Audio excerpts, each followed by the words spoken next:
Welcome to the Neijiaquan podcast. This is a bi-weekly podcast where my friend Jess O'Brien and I discuss internal martial arts, qigong, and meditation.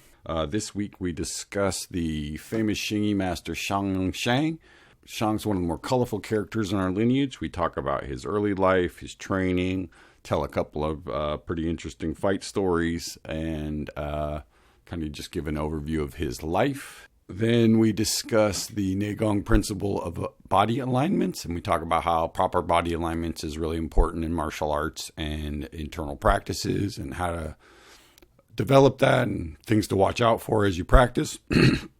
Also, we're really excited on our Patreon this week. We're going to be releasing our interview we did with the incomparable Jamie Dibden a few months ago. Jamie's been one of our biggest inspirations and just a great guy all around, real funny dude. So if you haven't had the pleasure of meeting Jamie, you should check it out, and I hope you enjoy it. And now on to the episode. Thanks for listening. Take care.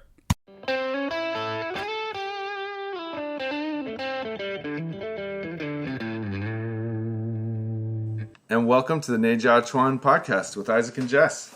We've been talking about the martial arts lineage of Grandmaster Liu Hengzhi, and one by one we've been looking at the different teachers that he's had as a youth and as a young person learning martial arts in China, in Beijing, in the early 20th century.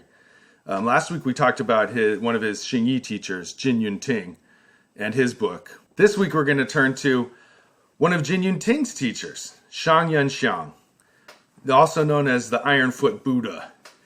And he's a sort of a titan in the martial arts world, and there's tons of stories, and he's super famous as one of the top Xingyi people of the 20th century and earlier.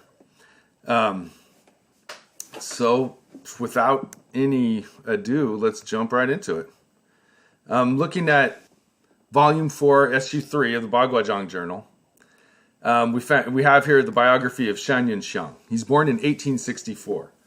So that's well before the 20th century. So that's sort of like, American Civil War time period. So pretty old school. And it says here that he, started off wanting to learn martial arts, but they were too broke. So he just had to keep up his interest and keep trying until finally he got to a teacher who would teach him for free. And he gained some experience there. But then he had a fight with a Xingyi practitioner and was defeated.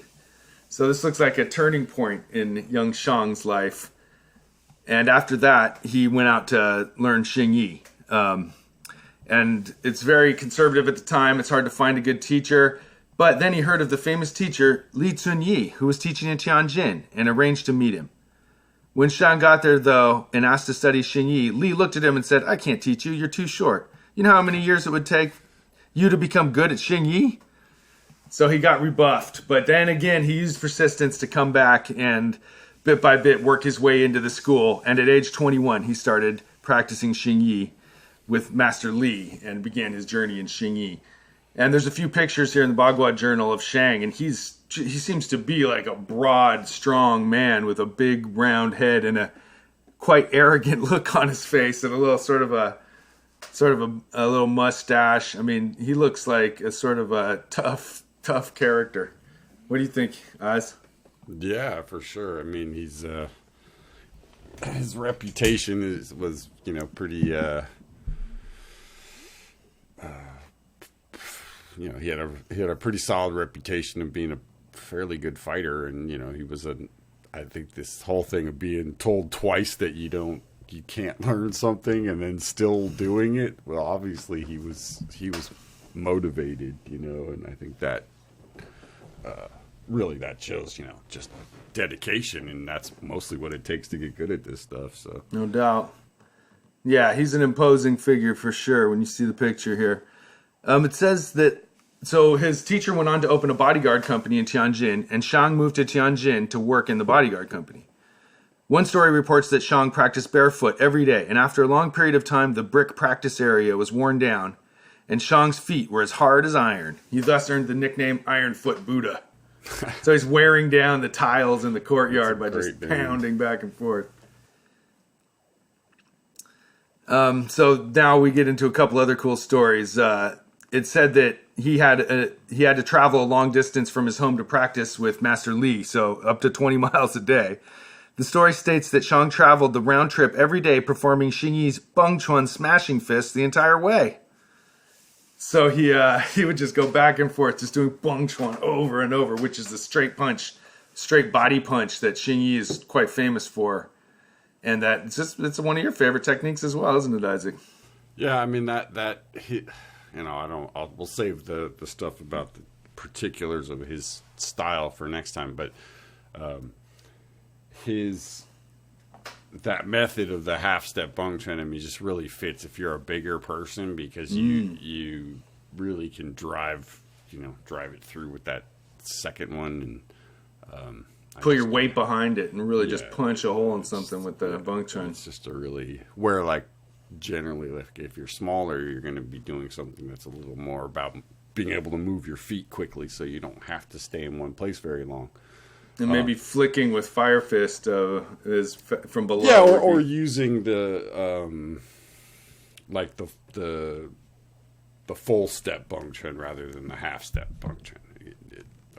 That flying step of exactly. Youngshang. Sometimes called a flying step. Yeah.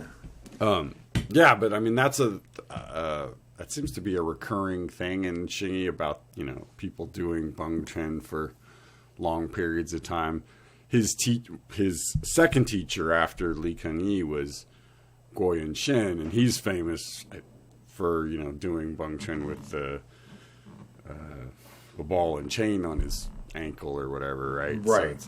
So Bengchuan, yeah. That was the technique of of choice, I think, for a lot of Xingyi guys. So the next story is Shang's working as a bodyguard for a wealthy family, and so he's hanging out with this upper crust a little bit, but there's a local bandit who's robbing the wealthy people of the county. And he had the lightness skill, qigong, where you can jump up in the air and cover great distances up on the rooftop. So he was escaping from everyone. Not only that, he was armed with a revolver, and thus everyone was afraid to tangle with him. But Shang couldn't resist the challenge and stayed at the residence in hopes of meeting up with him. One night, the robber dropped in. When Shang stepped up to stop him, the robber said, "I've been hearing about you for quite some time. If you can defeat me today, then I promise not to ever come back and disturb this residence." Then, so it says they had a weapons match, and robber Kang was no match for Shang and fled for his life in fear and never to rob a home again. Oh, yeah. There you go. That's a great story. Yeah. Yep, that's how it's done. It's funny how, like, the one guy, just the gun, how much that was an influence back then, Yeah. Just right? Could totally, like, intimidate an entire village right. with a revolver. Well, it's like... So the next one is, so he gets challenged by a guy who has the iron filing palms, the miraculous sand hand with the continuous attack style of boxing, and who says he can't be beat. And he tries to slap Shang on the top of the head, but Shang used the movement from Xingyi's Taixing, the alligator form, and attacked Feng's underbelly. Feng fell over a big iron pot and sat in the yard, admitting defeat. Boom. The Tuoxing, the alligator, was supposedly his favorite, like, technique or whatever, like that kind of. That was his, like, go-to. And that's a form where you use a lot of your body, like your waist and your torso turning. And it says here, he's much shorter, but he looks like he has a big body, real big body. Yeah, it uses that sort of shaking, kind of twisting stuff.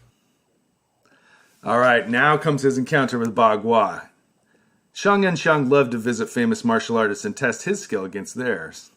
In the late 1800s, a group of Chengtinghua Bagua students were practicing near the site of the Summer Palace, and Shang went to visit. Chengtinghua was not present. Now, as you may recall, Chengtinghua is one of the greatest lineage members of the whole Baguazhang school, whose son ended up being Liu Hongzhi's teacher.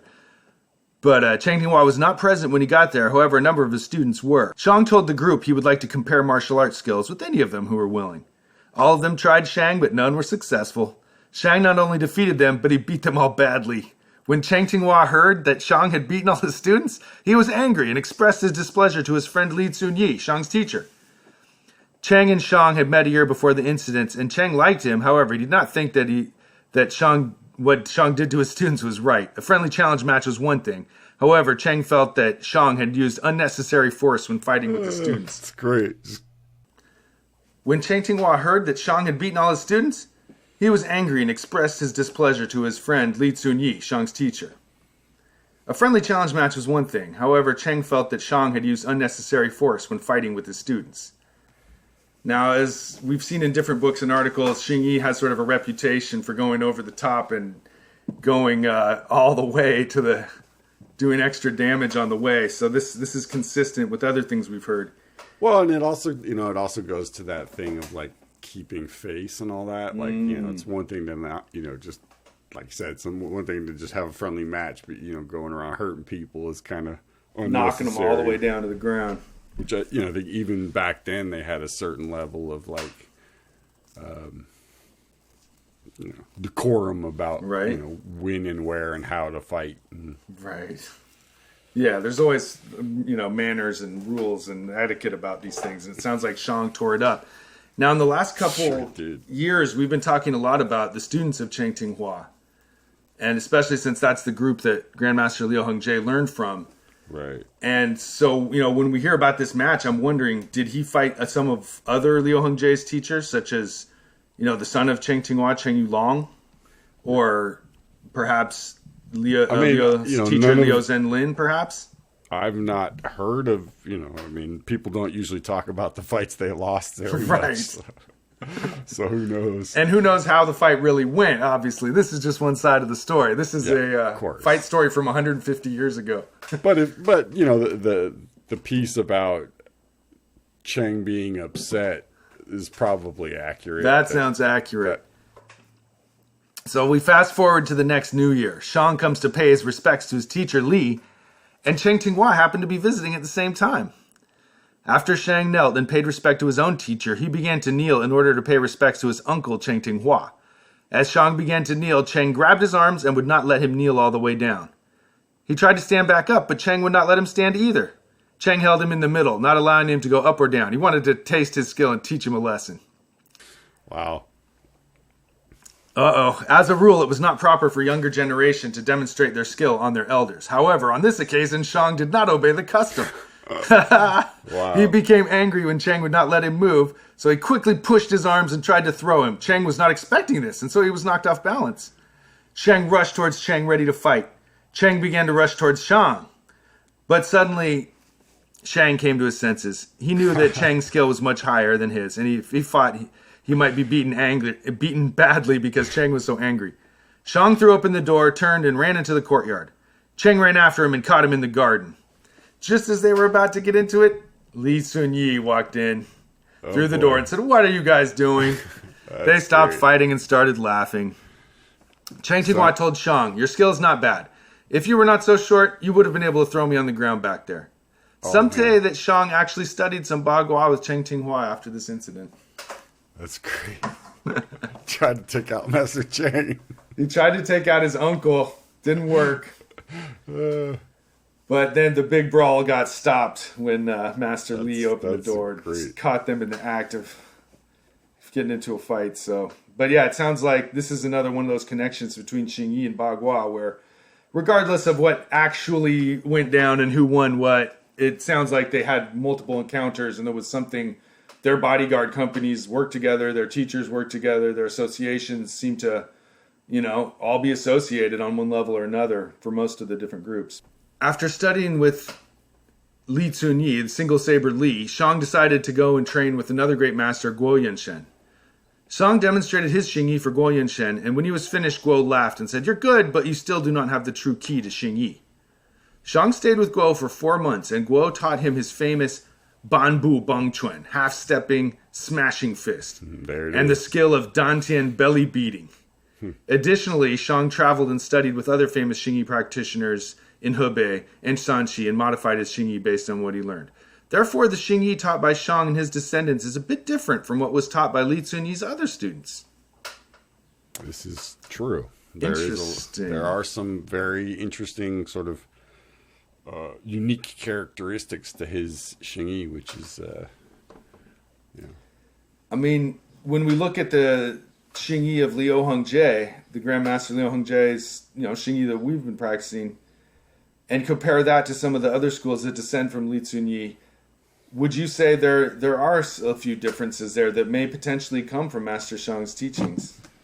Yeah, and there are videos of Shang's daughter and his son-in-law floating around, and their forms are pretty much the same as the way Leo did them. And I think that, whether it was directly from Shang or through Zhen Yunding, I mean, definitely there's an influence.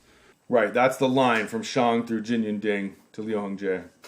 Not that Liu didn't learn from other guys as well, but the forms he adopted may very well have been these. Well, at least the ones that he taught Bruce and stuff right. that came down my way. So obviously, everyone you train with is going to affect your own personal expression of the style. But I think Master Shang's in there somewhere. Yeah, it just showed that, he didn't do it purely the way his first teacher showed it to him. He adapted some of the stuff he learned along the way, which really is what most people do, I think, anyway. It's just, I was more open about it. All right, one more story. The famous master of Yichuan is Wang Shangzai, who we've talked about in season 1, who was the master of standing meditation. He opened a school in Beijing in 1911 and invited Shang Yunxiang to visit the school and give some instruction. However, one student at the school with the last name Ma was very arrogant because he had tremendous kicking skill and powerful legs. When he saw how short Shang was, he boasted he could easily defeat him with one kick. When Shang Yunxiang began to teach the class, he asked the students to line up, and Ma stepped out. Ma said, "I was told that your belly's very powerful and a kick would not hurt it. Can we have a contest?" Shang knew that Ma had a powerful kick, but he had no choice. He accepted the challenge. Shang stood in the Xingyi San Ti posture and told Ma to kick him in the belly. Ma stepped back several yards and then ran at Shang, leaping in the air and kicked with both feet. Shang did not budge. Couldn't even push him. But everybody, I love how everybody's giving this guy shit for being too short. Right, everyone's ripping him. No wonder he's lashing out. It's like... So the second time, the guy said he actually wasn't trying. I'm going to do it again. So he took a bunch of steps back and he ran forward and kicked again. This time, just as Ma kicked, Shang pushed his belly out and threw Ma to the ground with the force of his belly, breaking his ankle in the process. Oh, shit. Shang was quite famous for his belly strength and was known to have broken many a wrist when people wanted to try and punch him. So that's some belly power. So he's a short guy, but he's got a huge belly and massive strength. Yeah, well, I mean, I think that Danyan belly beating, which I think is sort of a more martial version of like a first swing type of thing, right? Where you're just pounding your belly and getting that sort of iron shirt thing. Clearly, the swings really do build up that iron shirt ability to take a hit. Yes. And they also build just that general sense of being able to like fill your belly up without using any sort of tension. But clearly this dude had something going on big time because, you don't take a double kick to the belly and not flying double kick. Twice. Well, definitely a very cool Xingyi master. Yeah. And that Ma guy, he kind of goes on to do his own. He's sort of a famous guy. And he becomes a Xingyi guy as well, it sounds like, huh? Yeah, but he's another one of these real firebrands, just these guys just like, I mean, I like it. It is, the sort of Xingyi guys being a little bit more mischievous and more like willing to challenge. And yeah, they're rough and tumble, Yeah, they're not totally like playing the game 100%. They're willing to push the boundaries a little bit. Totally. And face is less important. They want to win. They want it to work. And yeah, that's this tradition. This tradition's supposed to mean effectiveness. No matter how much inner training or esoteric stuff you want to talk about, when push comes to shove, you want it to work. Right. I mean, that's I think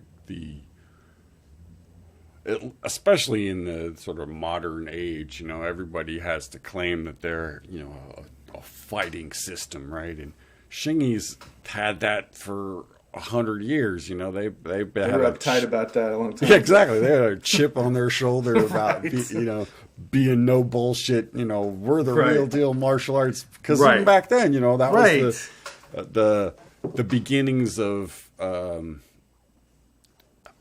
actually think it was Shang who, turns down the position at some school because he didn't like the use of martial arts for health. He's against martial arts for health. Martial arts is for martial arts, not for health. Yeah, there's been people complaining that everyone else is not, is fake or is, not really training for fight. That complaint's been happening for 1,000 years now. It's just because, MMA is saying it now. Everyone's been saying it all along. This is not a new phenomenon.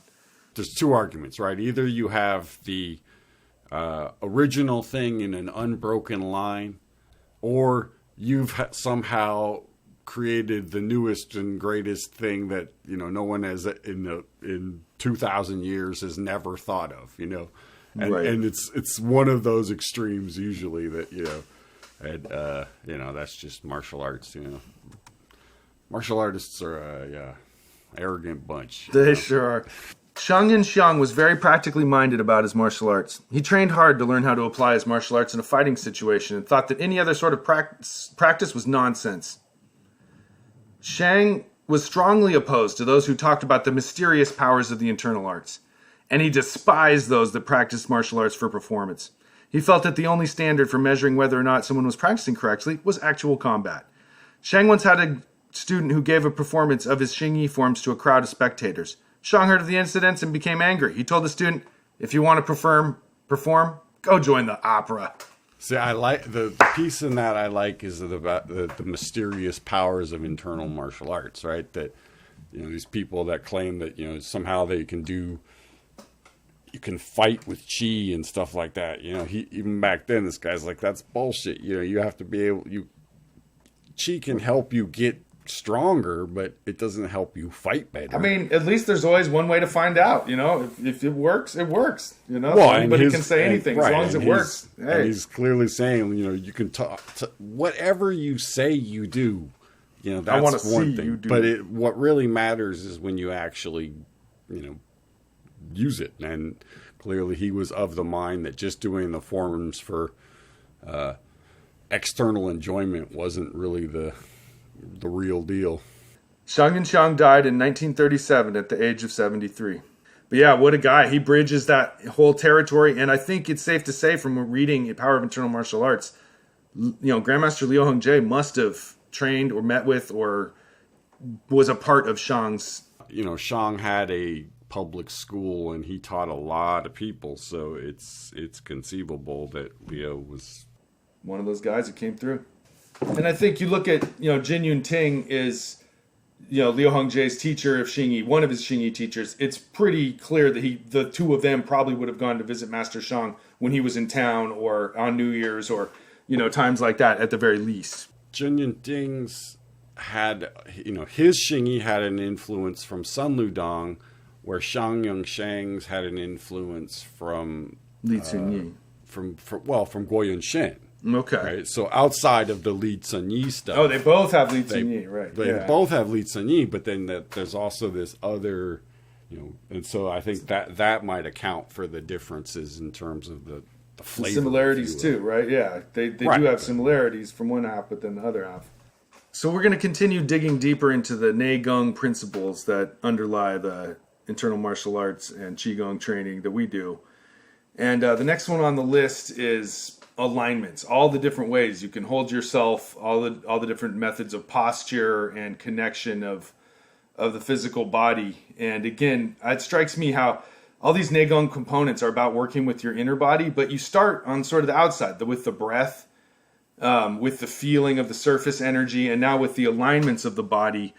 You're working with the inner body, but you're starting from the outside and working your way in. And then at higher levels, you're working with, the spine and the central channel and stuff like that. But at first, you're working with the most raw materials, the outer body of alignments. And to me, I first encountered this in Tai Chi when I had done martial arts as a kid. Once I learned Tai Chi and you had to go slow. And my teacher showed me, you put your knees over, don't let them go past your toe, basic stuff like that. No one had ever mentioned any of that to me. Moving slow so you can feel how things feel as you move through space instead of just rushing. Because as a kid, I'm doing Aikido, I'd go as fast as I could. And then later when I did Tai Chi, I was like, wow, now I can put myself in a way better position. I'm getting to know the directions that work better than others, and where I'm stable, where I'm not, where injuries are, where they're not. Like, that type of training, I think, is one of the things that stands out the most of all the Chinese martial arts. Maybe the most precious part is that training of alignments.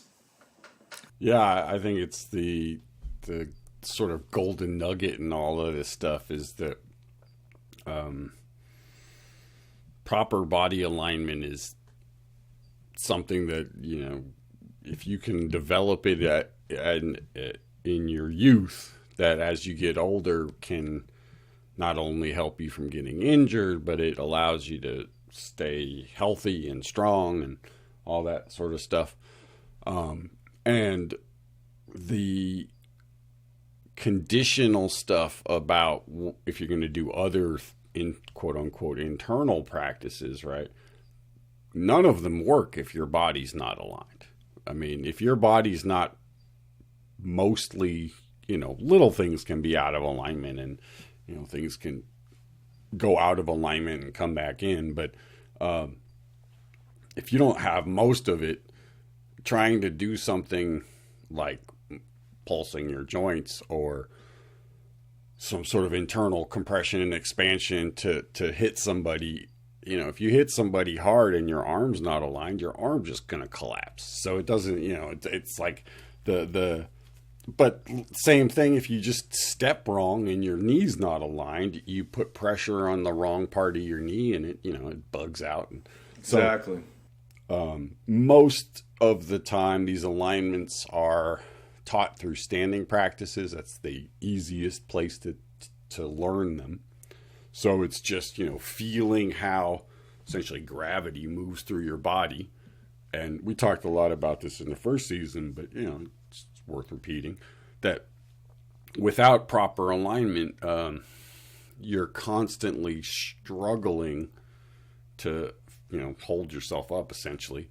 And that creates this kind of tension inside of your body, which makes it hard to do things like relax your back and feel your legs. So the better your alignments, the less energy you're wasting holding yourself up, that you can then turn that energy towards whatever practice you're doing or whatever, sparring. Yeah, at first it's you're not using energy to hold yourself up, but with enough practice, the alignments actually begin to kind of generate more energy. So once you have the alignments, you know, strength becomes a completely different concept because it's not the strength of muscles or individual body parts or even the whole body, you know, as a solid piece. It's the strength of how everything moves inside, and it's the strength of how stuff moves through you, right? So the phrase that Bruce uses that I think sums this up really well is force has no meaning if there's no resistance. That if something, you know, it's the thing from Tai Chi is to try to punch a feather, right? If you throw a feather up in the air and you punch it, you can punch it as hard as you want. You won't hurt it. It'll just flip and flop and, you know, and he used to tell us to push hands with a leaf, right? You put your finger on a leaf and you just kind of feel the leaf go back and forth. But this thing, you know, if you hit something that's soft, that has it'll just move. There's no resistance.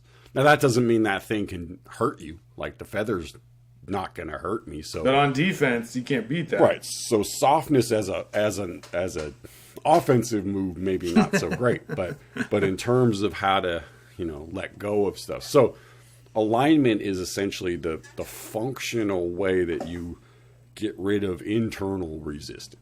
Put some consciousness into your alignment can go a long way, and that's the, you know, I found that in Tai Chi, and this takes me back to when we first got together, and I'd learned internal martial arts and I was trying to figure it out, but every time I punched somebody, it didn't hurt them, you know, and I couldn't figure it out. And so when I got together with you, you had me demonstrate. So I punched you, but then when I hit, my arm folded at the elbow. I didn't have that connected alignment. And so boom, you hit me back. And you're like, that's how you do it. So then I punched you back, but my arm folded again. And each time you you showed me how to like, okay, just keep that alignment in place when you punch, and then suddenly it works a lot better. And you motivated me by every time I didn't do it right, you punched me right. So I quickly started and then once you learn. learned how to do it, then we stopped playing that game. Right. Yeah. That's the tale of alignment. Like it's one of the most powerful esoteric internal practices is being lined up straight. So when the energy comes out, there's none is lost, and it's very efficient going into the target. And it doesn't buckle. Yeah, and this is one of those things that unfortunately people get caught up in the semantics of it. You know, is it internal? Is it external? Who gives a fuck, right?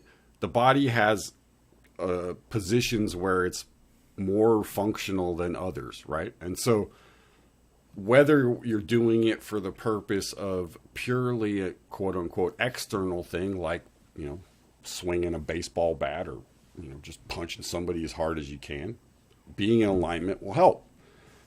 If you're doing an internal practice, it's not that the alignment will help. The alignment is the practice, right? I mean, it becomes the focus of everything to keep this sense of balance, the sense of alignment, and the sense of flow all, you know, at the same time. Right. Life is constantly throwing you off balance, left and right. So if you just return to your alignments, it's not like you ever make it and stay there. It's just you're always getting thrown off. You're the ball rolling down the hill, and it's like sometimes, you know, it's rolling smoothly and it like things are good, and then sometimes, you know, get a little flat and you're bouncing around and it's not so good. And, you know, it's just about kind of this like continuous rolling flow that as you move through life, you try to adjust to whatever the conditions are around you. And I think that's what, you know, from a practical sense, alignment just gives you the internal stability so that when things are going crazy outside, you know, if you're standing on you're surfing, right? Helps to have good leg alignments because as things are moving, you're stable in your little world, right? Totally. And I think that's kind of what physical alignments start to do, is develop this sense of a contained body, that you are a solid unit, and that within that solid unit, things like Jing, Qi, Shang can start to develop. Right. But without being a solid container, you can't develop anything beyond trying to fill the leaks in the container. Right. Sure. And to me, what stands out the most is how Tai Chi is just such the perfect place to work on this, where you're moving slow with integrity, with intention, you're paying attention to your body. It gives you the opportunity to take the time to really connect all those. And there's no better place, you know. And that alignment, and a Tai Chi punch, you're not punching with a lot of muscular strength. You've got to be perfectly aligned and land at just the right moment to knock somebody down if you're the smaller person. You know, as a Xingyi person, one of my favorite activities with Tai Chi people is just to, you know, is the thing that you mentioned about, you know, just let them hit you because their arm's just going to crumple. and then, you know, and so, you know, the first practice you really learn in Xingyi is just how to take a half step forward without your arm collapsing. And a lot of that is, you know, if you're doing it without muscular contraction, it's about getting the alignment correct. And it's conceptually not very hard, but it takes a long time to put it into practice. Each of these Neigong principles has a huge box full of different practices and different ways to apply alignments to inner, outer, mental, emotional. I mean, there's just every level you can possibly take it to are all contained within this Neigong principle of alignment. Yeah, I mean, all of these principles are just umbrellas for much larger concepts that, you know. If you've got good alignments and they work for you, they may not look the same as everyone else, but if you're aligned, you'll feel it. Yeah, I mean, I would say there are certain things on an individual level, like some people can put their knee in a position that is not actually in alignment, but their muscles and their ligaments are strong enough that it doesn't hurt. By either their nature or their adaptation of training, somehow it works for them. But it's not recommended for the rest of us. Right. Yeah, and it's sort of like, but you can't sort of, I mean,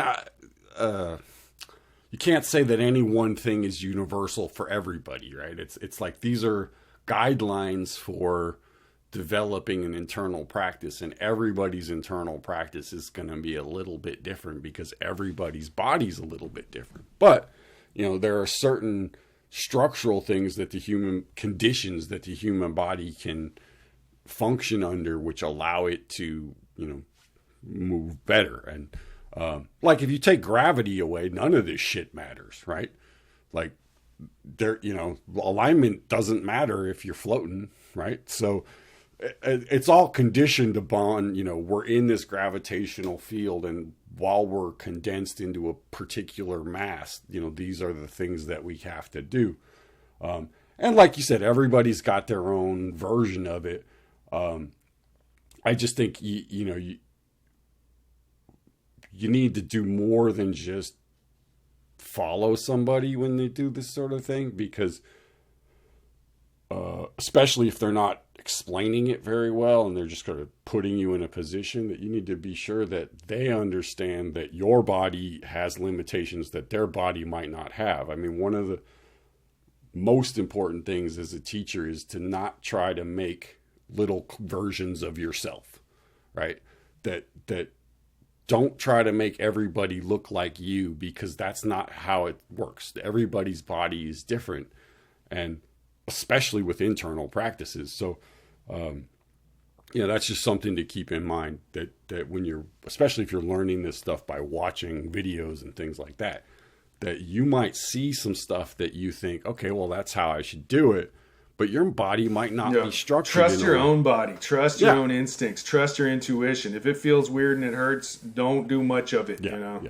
Or any of it. I mean, it's that piece about don't force yourself to do something that's damaging your body just because you think it will get you to a certain place. There's a difference between the pain of growth and the pain of damage, right? And that's one of the most important things I think alignment teaches you is, there's the pain of when you're using your body right. It sometimes is painful because you get sore from you're using it in a way you're not used to using it, but make you stronger. There's also going too far and damaging your body, which is not good. Making you weaker. Mm-hmm. All right, bro. All right, man. Nice talking to you. Good talking to you. Take care. Hey, folks. Isaac here. Just quick reminder, like and subscribe. Check out the Instagram.